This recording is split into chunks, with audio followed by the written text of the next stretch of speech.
Assalamualaikum warahmatullahi wabarakatuh. Assalamualaikum. Ingin menanyakan Bu ya, jika terjadi hubungan di antara adik dan kakak kandung Bu ya, jadi terjadi perzinahan, Innalillah. setelah itu hamil, gimana kita menyikapinya Bu ya? Apakah harus digugurkan atau seperti apa Bu ya? Mohon maaf. Subhanallah, innalillah. Itu luar biasa, kehinaan yang amat mengerikan itu. Dan juga permasalahannya adalah diantaranya kurang dengar para orang tuanya tentang nasihat Nabi. Kalau sudah anak umur 10 tahun tolong dipisah tempat tidurnya. Dan juga upayakanlah semua dari kita semelarat-melarat apapun, kamar mandi itu ada tutupnya lah, biarpun hanya dari seng-seng murahan, supaya tidak ada yang tiba-tiba masuk kamar mandi ternyata ada adik perempuannya atau kakak perempuannya. Masya Allah. Kemudian diantara juga nonton film-film kotor itu, naudzubillah. Dan kita harus waspada dan tolong dijaga semuanya tentang keluarga. Dan juga diantaranya mungkin adiknya ini sudah masa puber, kemudian kakaknya atau perempuannya atau adik perempuannya itu auratnya kurang dijaga. Ini biarpun dengan saudara, tetapi khawatir saudaranya itu adalah sudah terpengaruh dengan pikiran-pikiran yang tidak benar. Baik, kemudian naudzubillah, semoga Allah menjaga keluarga kita semua. Memang zinal maharim disebut zinanya dengan mahram itu akhir-akhir ini banyak terjadi ya, karena orang sudah apalagi nonton film-film porno itu kepalanya memang manusia tapi otaknya otak iblis. Jadi melihat siapa saja, bahkan sampai seorang anak sudah mulai syahwat melihat ibundanya sendiri. Dan itu kan kejadian. Seorang ibu pun sudah syahwat melihat anaknya sendiri karena ibunya biasa nonton hal-hal yang kotor. Maka tolong hindari yang demikian itu merusak, naudzubillah. Jangan dianggap sepele. Jangan, karena itu akan menggiring khayalan kita untuk mencari-cari terus dan tidak akan puas karena dia akan nuruti khayalannya. Subhanallah. Baik, kalau sudah demikian ya, yang pertama dan utama adalah harus pisah, karena ini bahaya sekali, karena mahram itu tidak ada yang bisa melarang untuk dekat karena dianggap itu kakak adik, bahkan bisa satu rumah. Siapa yang melarang satu rumah? Maka dua-duanya harus dipisah, karena biarpun mahram itu menjadi tidak boleh saling melihat, tidak boleh saling bersentuhan, menjadi begitu karena sudah muncul. Biarpun jadi batal wudu juga nggak Bu ya? Karena dalam madhab kita dalam wudu tetap tidak batal, karena bukan madhab Malik ada syahwat. Madhab kita tidak batal, tapi harus tidak boleh. Jadi tidak boleh kholwah berduaan. Karena apa? Sudah pernah kejadian. Tidak boleh berduaan, tidak boleh berduaan, dan tetap tidak boleh dinikahkan. Karena batal wudu ada hubungannya dengan nikah. Tidak boleh dinikahkan karena adalah kakak adik, tapi harus dijauhkan. Ini serba salah.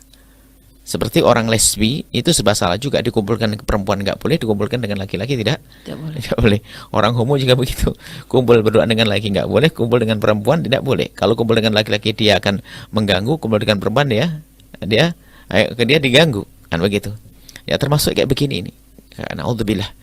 Tolong dijaga masalah ini, jangan dianggap sepele. Makanya tolong petunjuk dari Rasul diamalkan. Tempat tidur kalau bisa, kalau kamarnya cuma satu, anak perempuan di dalam kamar.